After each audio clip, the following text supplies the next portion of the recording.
Manusia dapat mempunyai keturunan karena memiliki sistem reproduksi. Tanpa sistem reproduksi ini, maka manusia tidak dapat lahir di dunia dan umat manusia akan punah. Sistem reproduksi ada dua jenis, yaitu yang pertama, seksual dengan cara membutuhkan individu lain, jantan dan betina.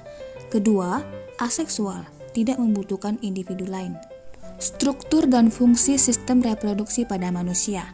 Organ reproduksi pada laki-laki berbeda dengan organ reproduksi pada wanita. Yang pertama kali akan kita bahas adalah organ reproduksi pada laki-laki. Alat reproduksi pada laki-laki dapat dibedakan menjadi alat reproduksi luar dan alat reproduksi dalam. Untuk lebih memahami tentang organ reproduksi pada laki-laki, kita dapat melihat gambar berikut. Berikut ini adalah fungsi dari organ reproduksi pria. Vas deferens berfungsi menghubungkan epididymis dan uretra. Uretra bagian dalam berfungsi sebagai saluran keluarnya sperma dan urin. Penis bagian luar berfungsi sebagai saluran keluarnya sperma dan urin. Skrotum berfungsi menjaga suhu testis agar sesuai untuk produksi sperma. Testis berfungsi untuk memproduksi sperma dan hormon testosteron. Epididymis sebagai tempat penyimpanan sperma sementara. Kelenjar Koper berfungsi menghasilkan lendir dan cairan bersifat basah. Kelenjar prostat berfungsi untuk menghasilkan cairan bersifat asam.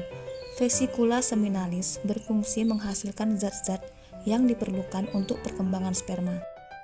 Pada anak laki-laki yang berusia 13 atau 14 tahun, testis mulai memproduksi sel kelamin laki-laki yang disebut sperma dan hormon testosteron. Proses pembentukan sperma bermula dari sel induk sperma atau spermatogonium 2N. Selanjutnya, sel spermatogonium membelah secara mitosis membentuk sel spermatosit primer 2N. Spermatosit primer membelah secara meiosis membentuk dua sel spermatosit sekunder N.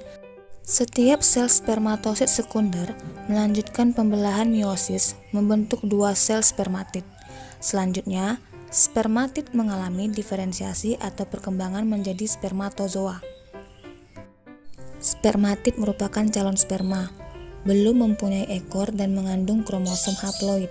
Namun, setelah beberapa minggu mulai memanjang dan berubah bentuk menjadi sperma yang memiliki kepala dan ekor.